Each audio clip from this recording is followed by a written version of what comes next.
Cordial saludo, compañeros estudiantes de la institución educativa Andrés Bello. Fraternal y caluroso abrazo. Se les quiere mucho. Hoy, de nuevo, entonces, con un material que pretende ser apoyo para su semana de estudio, que pueda ayudar a ampliar un poco más los contenidos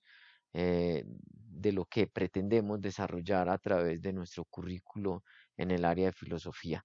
Entonces, para todos un fuerte abrazo y bienvenidos. El tema que vamos a desarrollar el día de hoy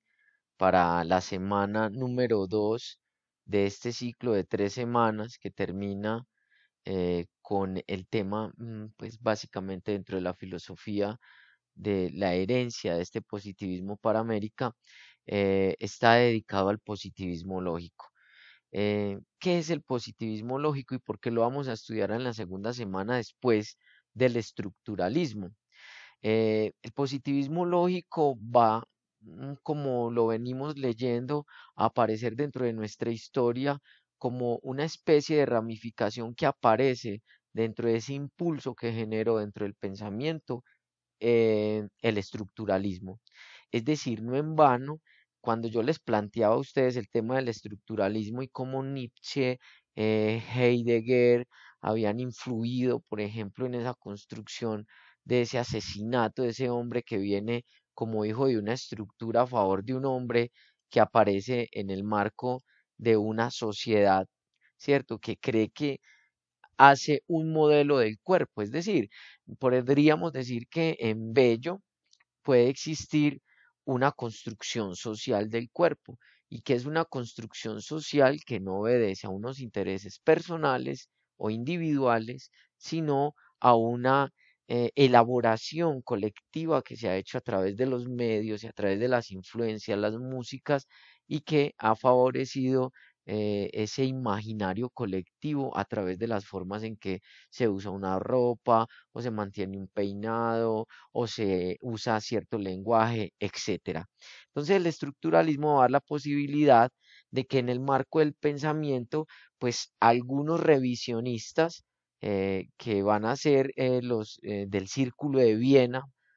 para la concepción científica del mundo, pues vuelvan a hacer ese ejercicio del estructuralismo y tomen escenarios dentro del pensamiento filosófico para ser revisados de la misma manera, para tratar de encontrar, así como en el estructuralismo, cuáles son los orígenes de ese pensamiento, ¿cierto? Que se debe de tener dentro de la filosofía, cuál es el que hemos tenido y de acuerdo con esto, en ese contraste, entonces decirnos, bueno, de qué se trata el asunto. Entonces, en este orden de ideas, para desenredar un poquito esto, podríamos decir que el positivismo va a aparecer a finales del siglo XIX, entonces, como lo mencioné, y comienzos del siglo XX, en la primer cuarto del siglo XX, como un conjunto de ideas que van a tener una actitud de sostener frente al conocimiento una especie de saber científico. Es decir, muchachos, la actitud positivista no es asumida como ese que es capaz de ser, tener una buena energía, de concentrarse. Bueno, eso puede ser positivismo en una acepción o en un sentido de la palabra, pero en el que estamos buscando detrás del origen de este positivismo es una definición que habla de que estos hombres vieron un auténtico conocimiento en el saber científico. Entonces, los va a caracterizar una actitud crítica frente a esa filosofía tradicional que estaba llena de idealismos, ¿cierto? Y de romanticismos. También va a criticar especialmente la metafísica. ¿Y por qué la metafísica? Porque básicamente lo que va a proponer el positivismo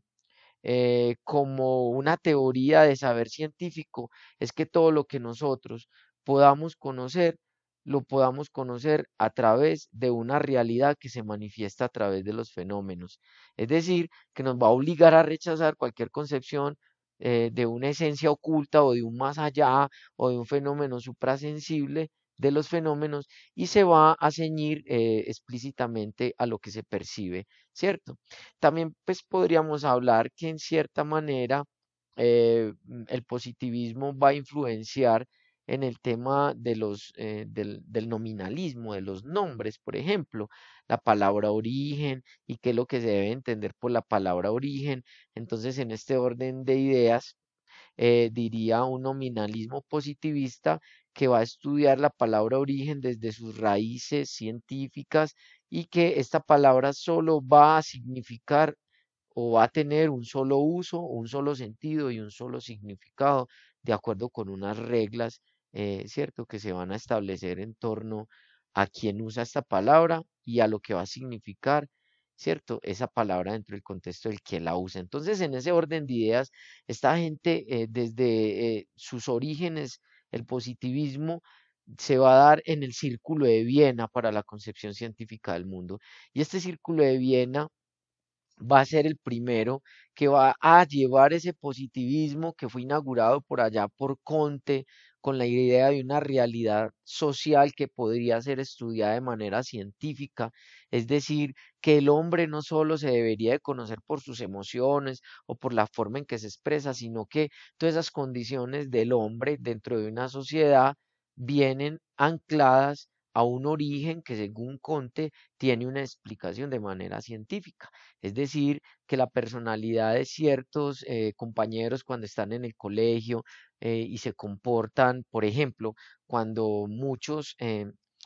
dentro del colegio en una hora de descanso se toman las escaleritas de una de las subidas para uno de los niveles del colegio y lo hacen suyo y racionalizan ese espacio y lo van convirtiendo en un punto de encuentro que creen ellos que se construye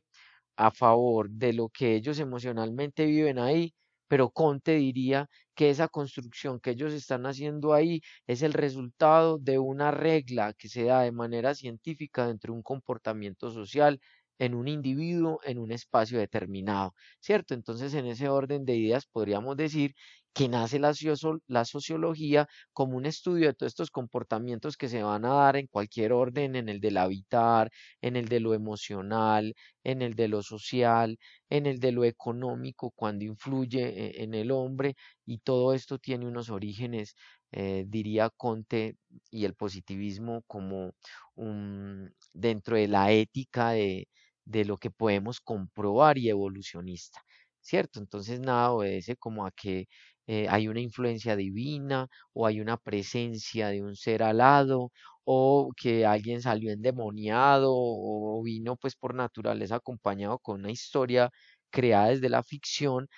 pues realmente Conte creería que en este orden de ideas, pues todo lo que surge a nivel de una sociedad se construye sobre unas reglas y que esas reglas se pueden demostrar de manera científica, matemática. Entonces, en ese orden de ideas aparece el Círculo de Viena, cuando en todo el siglo XVIII, a través de Comte, de Stuart Mill y el positivismo evolucionista, o sea, el de dar una teoría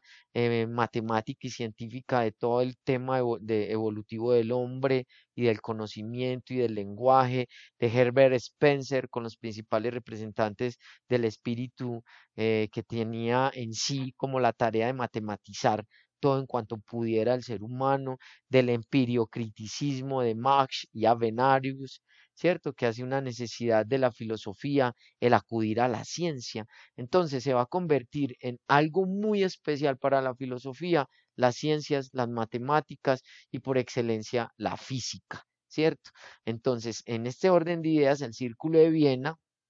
va a tener una actitud analítica y esta actitud analítica, tal vez heredada ciertamente de un estructuralismo, pues va a permitir a través de figuras como la de Frege, Moore, Russell y el positivismo lógico construir todo un escenario en el que se vuelve a revisar esa sociedad de posguerra y esa revisión de esa sociedad de posguerra es hecha con el fin de someterla a un análisis matemático, científico y poder extraer de todo esto lo mejor para poder avanzar en términos del conocimiento. Entonces, en ese orden de ideas van a aparecer todos estos Saiyajines, Beltrán Russell,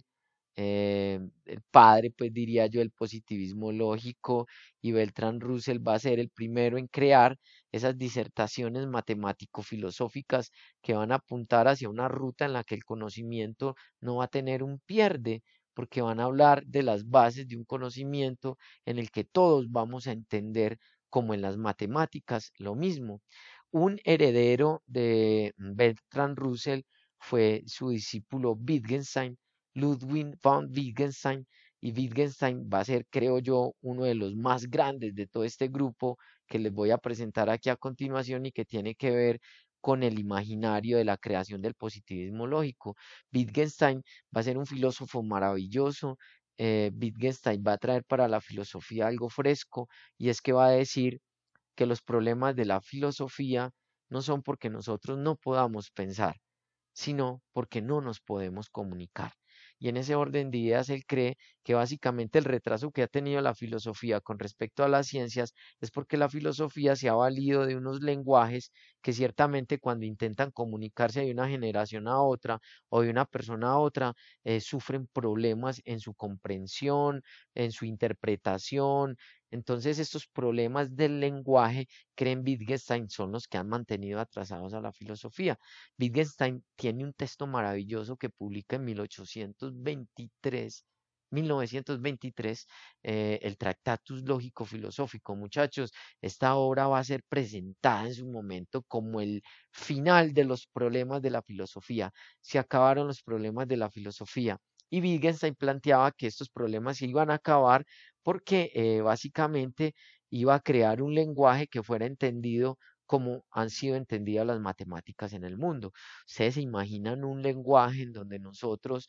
todos hablemos y entendamos por una misma palabra el mismo uso, sentido y significado. Es decir, lo mismo que ocurre cuando vemos un 2 o un número o una cantidad en una ecuación. Lo que nosotros vemos en cantidad representado a través de esos números los ven en todas partes del mundo. Bueno, en algunas varían la simbología del número, pero digamos que esa gran mayoría que vemos en esos números arábigos, unos números que ya hemos pues, representado con gran sentido y con gran profundidad en cuanto a lo simbólico. Entonces, Wittgenstein consideraba que en la medida en que nosotros hagamos que una palabra no sea confusa, ¿qué es hacer confusa una palabra para Wittgenstein? Que esa palabra tenga varios usos, varios sentidos o varios significados, ¿cierto? Entonces, por ejemplo, podemos encontrar que hoy la palabra circular, por ejemplo, en Medellín, en Bello, denota algo que puede ser redondo o un movimiento o una ruta de buses o un comunicado que se les envía a los padres de familia desde la institución. Entonces, en ese orden de ideas, Wittgenstein evoca un pragmatismo, una univocidad en el lenguaje, en donde plantea que entre las palabras se parezcan más a los números en términos de que siempre signifiquen lo mismo en cuanto a uso, sentido y significado, y vamos a poder superar los problemas de la filosofía. Wittgenstein pues se encuentra frente a la posibilidad de que todo el planeta hable en un solo lenguaje, pero esto obviamente iba a ir en contra de todas esas manifestaciones culturales, de culturas étnicas, de minorías étnicas, de la pluridimensionalidad que tiene el contexto del humano en cuanto a lo cultural, y esto iba a chocar con las religiones, etcétera. Algo bello y para rescatar de la filosofía de Wittgenstein en el Tractatus Lógico Filosófico es, como diría yo, el objetivo de este asunto y lo que va a resumir todo este esfuerzo de toda esta gente a través del positivismo lógico, y es el siguiente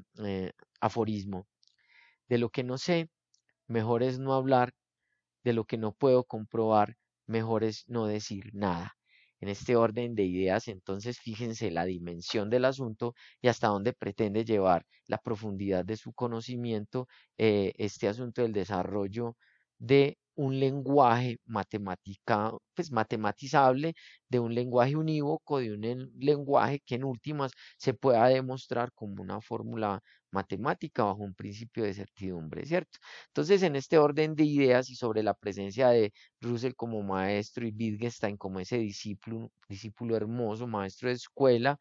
Habrá que mencionar pues que después llegan obras como las investigaciones filosóficas, los cuadernos marrones y azules y pues toda una cantidad de escritos que van a hablar de Wittgenstein, incluso hasta en la manera como escribe, de un tipo completamente positivista en los términos en los que planteó el lenguaje como una salida para los problemas de la filosofía. Pues también vamos a encontrarnos con personajes influyentes, Slick, Moore, Whitehead, Carnap, Neurath, entre otros, que van a ser personajes que van a desarrollar de alguna manera pues todo este cuento del lenguaje y de la matematización del lenguaje a través de fórmulas en la escritura que permitieran llevar a cabo una reflexión, pues estos van a ser los más representativos de la época. ¿De qué les estoy hablando yo a ustedes cuando aparecen estos ejercicios de los que le digo que ellos se valieron para jugar con el lenguaje y demostrarnos que el asunto de la verdad detrás del lenguaje implica mucho más que algo cultural y viene anclado a una cuestión que necesariamente nos habla ciertamente de la presencia de las ciencias en ellos? Por ejemplo, vamos a ver a continuación algo que se conoce como una paradoja. La paradoja dice así: en un lejano poblado de un antiguo emirato había un barbero llamado As-Samet, diestro en afeitar cabezas y barbas, obviamente no la del profesor de filosofía de ustedes, maestro en escamotear pies y en poner sanguijuelas. Un día el emir se dio cuenta de la falta de barberos en el emirato y ordenó que los barberos solo afeitaran a aquellas personas que no podían afeitarse. Cierto día el emir llamó a Samet para que lo afeitara y él le contó sus angustias. En mi pueblo soy el único barbero, no puedo afeitar al barbero de mi pueblo ya que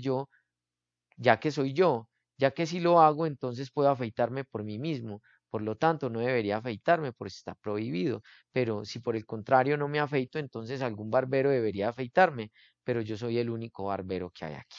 El emir pensó en sus pensamientos, eran tan profundos que lo premió con la mano de la más virtuosa de sus hijas. Así el barbero de Asamet vivió para siempre feliz y barbón. Bueno, entonces estas paradojas nos llevan, por ejemplo, a elementos que nos permiten nosotros a través del lenguaje poder construir de manera aforística eh, una especie de demostración para lo que sucede y decir, bueno, esta idea es confusa, no pasa a una tabla de certeza, no es comprobable, o esta idea sí es comprobable y por ende tiene mayor grado de certeza. Entonces, en ese orden de ideas, por ejemplo, miren esta tan interesante: todos los cretenses son unos mentirosos. Sabiendo que él mismo era cretense, decía entonces Epiménides la verdad. Todos los de Bello eh, son mentirosos. Entonces, Jorge, sabiendo que es de Bello, dice la verdad. Bueno, entonces en este orden de ideas la paradoja pues nos lleva a nosotros a construir escenarios, por ejemplo, que lógicamente serían viables, pero realmente tal vez no. Aquí lo que importaba para ellos era que lo lógico se mantuviera sobre incluso lo real. Por ejemplo, yo les he compartido a ustedes una aporía que dice: todas las aves vuelan. Primera preposición. Segunda preposición: el pingüino es una ave. Tercera preposición y conclusión podría ser entonces que el pingüino vuela, y todos sabemos que no es así, pero en términos aforísticos la premisa ayuda a entender que lo que importa aquí es demostrar el grado de verdad a partir de una regla lógica y no el grado de relación que ella tenga a veces con estos fenómenos de la naturaleza. Una aporía, para solucionarlas tenemos que hacer unas estructuras lógicas de la realidad. Es decir, que estas estructuras que se piden a través del positivismo van a reemplazar las de la realidad. Bien, el positivismo lógico aparece en oposición al idealismo hegeliano, es decir, a ese primer Hegel de la fenomenología del espíritu, que planteaba una realidad completamente idealista, que era una realidad que se llevaba en el marco más como de un pensamiento, de un deber, o de un deber ser, o de un alcance de unos conceptos, dentro de unas ideas profundísimas y abstractas, que la percepción de una realidad, o por lo menos de la estructuración de esa realidad a través de un lenguaje. También estuvieron en oposición a la metafísica, es decir, a construir en el imaginario ideas que superaran la realidad y que no pudieran ser demostradas dentro de una lógica. También iban en contra de esas confusiones gramaticales. Por ejemplo, en ellos es muy importante ese debate del si no, cuando va junto, porque hablan de una contradicción, o de las contradicciones gramaticales, cuando básicamente se dice que hay personas que a través del lenguaje se contradicen y sin embargo los demás no perciben esa contradicción y se llevan de él una idea completamente equivocada.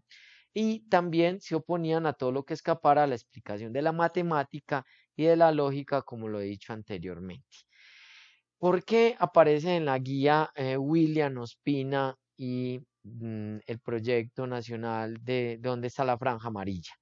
Porque creemos que en ese texto de William Ospina podemos recoger de alguna manera algo que nos identifica al área de sociales y al área de economía, y es que básicamente este tipo de ejercicios como el que hizo William Ospina a través del proyecto de la franja amarilla es una especie de revisionismo de ese estructuralismo que ha tenido nuestra sociedad colombiana desde,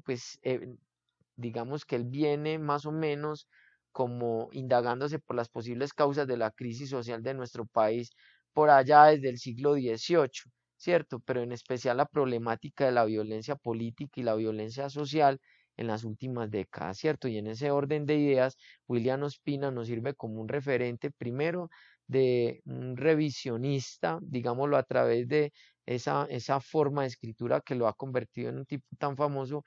y tan reconocido entre los círculos intelectuales, que es el ensayo, un ensayista, y cómo a través de esa técnica y de esa escritura, pues nos llevó a una revisión de esa estructura de lo que ha sido la sociedad colombiana, y cómo ese tránsito de habernos peleado primero por un partido político, después por un color, después por la izquierda o la derecha, no ha sido sino más que una construcción que se ha hecho desde unos poderes ocultos a favor de un ser humano, como se los desarrollaba ahora, que es más hijo de una construcción social del cuerpo que de una decisión sobre llevar a cabo un proyecto identitario, o de un proyecto de una expresión personal sobre un escenario pues cultural, social determinado, llámese escuela, familia, ¿cierto? Calle, barrio, etcétera. Bueno, también que es bastante interesante en términos de Ospina, que nos permite a través de la franja amarilla poder leer nuestra dinámica estructuralista hasta los tiempos en los que nos encontramos hoy en día. Entonces, esos también han sido tiempos difíciles, y creo que son tiempos que nos sirven como materia prima de insumo para poder analizar, no solo desde el punto de vista estructuralista, sino desde el punto de vista positivista, y poder, por ejemplo, analizar a la luz de la lectura de William Ospina en qué consiste o en qué ha consistido todo este entramado de circunstancias que se han acumulado a través de ese estructuralismo, y posteriormente hacer un análisis positivista de cómo podemos nosotros avanzar hacia una condición más racionalizada en esa concepción de ser humano, de ser ciudadano, de habitar, de ser un hijo, de ser estudiante, de ser un maestro.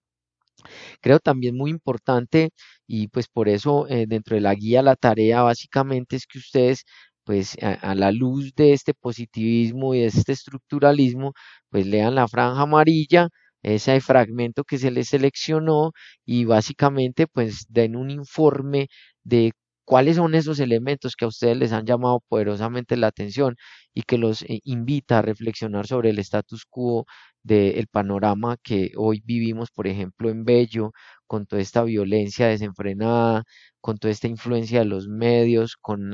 el COVID, con el fenómeno que se ha generado a nivel de la sociedad con este colapso del capitalismo frente a la pandemia, en fin. Entonces, quisiera que ustedes a la luz de este texto maravilloso, pues hicieran un análisis y más que un informe, pues participaran también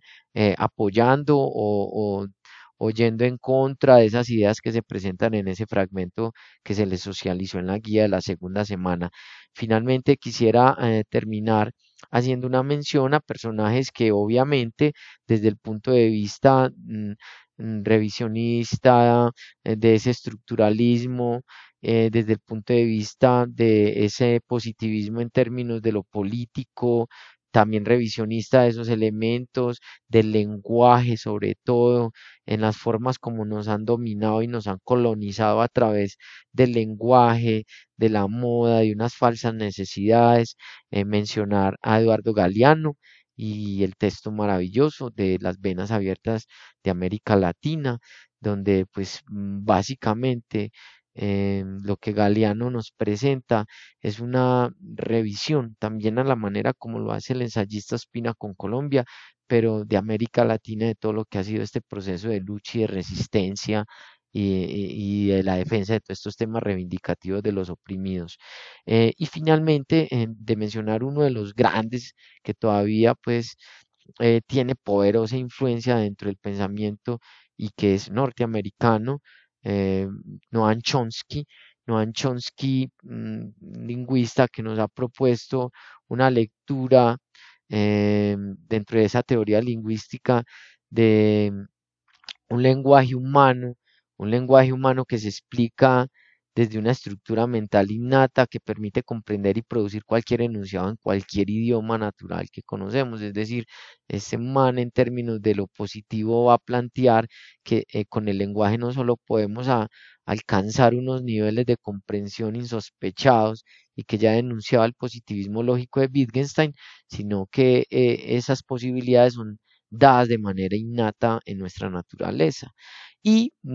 también citarles a Foucault, francés, y hablar de ese análisis que hace Foucault de esa sociedad contemporánea a través de las prácticas que han aplicado, no tanto desde el estímulo del hombre, sino desde el castigo y la represión, el panóptico, ese gran hermano, ese ultracontrol de las sociedades capitalistas posmodernas y contemporáneas que hoy nos tienen al borde de un colapso no solo emocional, sino económico, social, político, filosófico,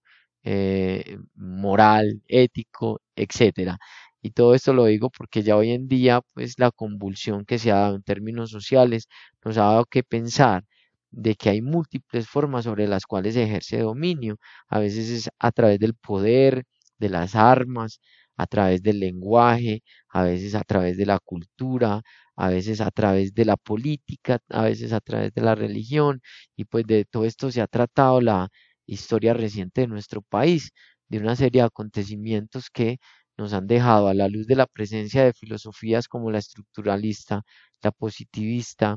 el positivismo lógico y los lingüistas, toda una revelación de cuán manipulados y cuán adoctrinados hemos estado a favor de un poder que se ha llamado de diferentes formas en diferentes épocas. Bueno, espero que esto les sirva para construir ese informe de la lectura que se debe hacer de la segunda semana. Un gran abrazo para todos, se les aprecia. Recuerde que esto es un material de apoyo simplemente, que esto no tiene nada que ver con una tarea a la que tengan que acudir simplemente para cumplir. Un abrazo.